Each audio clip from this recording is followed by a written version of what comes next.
अर्थव्यवस्था कहते हैं। तो हमारे तो मैं बताऊंगी कि अर्थव्यवस्था के कितने क्षेत्रक होते हैं। अर्थव्यवस्था के 3 क्षेत्रक होते हैं, प्राथमिक क्षेत्रक, द्वितीय क्षेत्रक और तृतीय क्षेत्रक। कितने क्षेत्रक होते हैं अर्थव्यवस्था के? 3। कौन कौन से? प्राथमिक और तृतीय क्षेत्रक।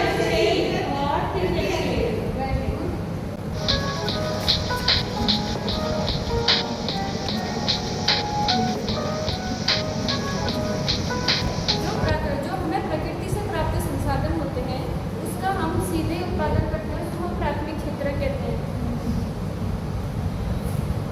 और इसके एग्जाम्पल हैं जैसे कृषि, खनन,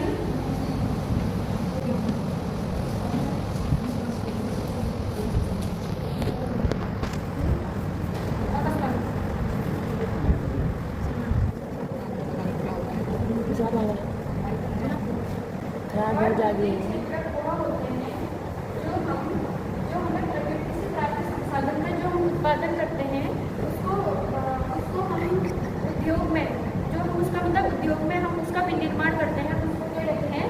द्वितीय क्षेत्रक। जैसे जो हमें प्रकृति से प्राप्त कॉटन होता है उसके हम कपड़े बनाते हैं, और जो हमें प्रकृति से गन्ना प्राप्त होता है हम उस गन्ने को उद्योग में ले जाकर उसका विनिर्माण करके चीनी बनाते हैं, तो हम वो हमारे द्वितीय क्षेत्र में आते हैं।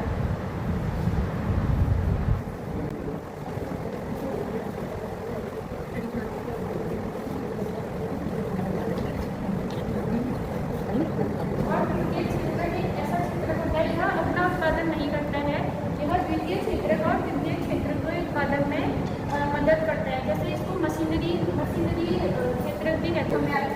और तृतीय अर्थव्यवस्था जो सेवा के क्षेत्रों में हमारे जीवन में हम जो सेवा के क्षेत्र करते हैं वो हम तृतीय अर्थव्यवस्था के द्वारा करते हैं। और जो तृतीय अर्थव्यवस्था होती है वो किसी चीज़ का उत्पादन नहीं करती है, वह सिर्फ प्राथमिक और द्वितीय अर्थव्यवस्था के क्षेत्रों में मदद करती है उसको। और हमारे देश में कौन सी अर्थव्यवस्था है? मिश्रित अर्थव्यवस्था प्राथमिक और द्वितीय अर्थव्यवस्था से मिलकर बनती है, वह मिश्रित अर्थव्यवस्था होती है। मिश्रित अर्थव्यवस्था एक ऐसी अर्थव्यवस्था है जिसमें सरकारी क्षेत्र और निजी क्षेत्र दोनों मिलकर काम करते हैं, वह मिश्रित अर्थव्यवस्था। तो आपको ये सब समझ में आया?